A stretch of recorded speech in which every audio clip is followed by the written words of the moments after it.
So this is my 2013 Subaru BRZ that has a rotary and swap in it. Well, it's gonna have a rotary swap in it. And I thought today I'd kind of explain why I went with rotary swap inside this thing. But it's gonna take some explaining. So despite it not currently having its engine inside of it, just because of some minor things that would have happened, we don't need to know about that. Oh, seeing smoke. I really hope that's not coming from the engine. I have decided after a hard couple of weeks to figure out what's actually wrong with the Subaru. So a really cool thing about me having a modern ECU is, so I have my Mac here that I have Link loaded up on, and I did some logs. I was able to do some tests and see whether this thing actually had spark and fuel. Now, it did have both. I heard them audibly and I did see, so which means that it wasn't a failure with any of the things that's wrong with the car. Now, that doesn't mean that it didn't malfunction. I'm in no place to go and speculate because the car is broken and it doesn't start. That being said, my last choice here is to do a compression test. So the thing with rotaries is that, from what I've heard, you cannot use a normal compression tester because it'll just get the compression numbers from all three of the faces of the rotor, and that'll give you a number that's not accurate as far as I know. So you need a special tool called a rotary compression tester that tests all three faces of the rotor on both banks and lets you know what the compression numbers are from there. I have not done one. I don't have a rotary compression tester. What I do have is some oil.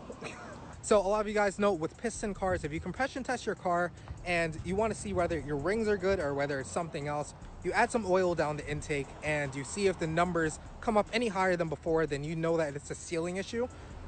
Essentially, that's the same thing that I'm going to do with this here. So this is conventional VR1 oil. This should be fine to burn off with the ethanol in the tank. Essentially, what I'm gonna do here is I'm gonna create compression inside this thing. We're gonna see if me cranking it over, giving it fuel and spark, allows it to turn over. That is the last chance I have. All right, so now that I have the battery charger up there, don't know if it has any power in it, but you know what?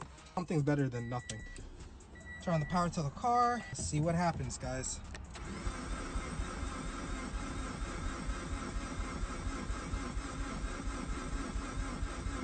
Gonna need more power if anything. All right, and for the final test, I have the Touareg hooked up to the thing with jumper cables right now. All right, here we go.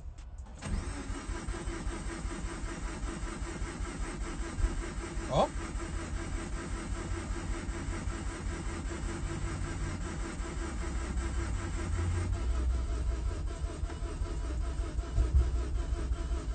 Thing wants to start, I'm hearing it.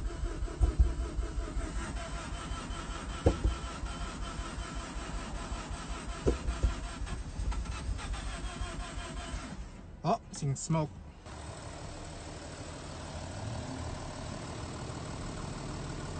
I don't exactly know where the smoke is coming from, but I know that's not good. So, I really hope that's not coming from the engine.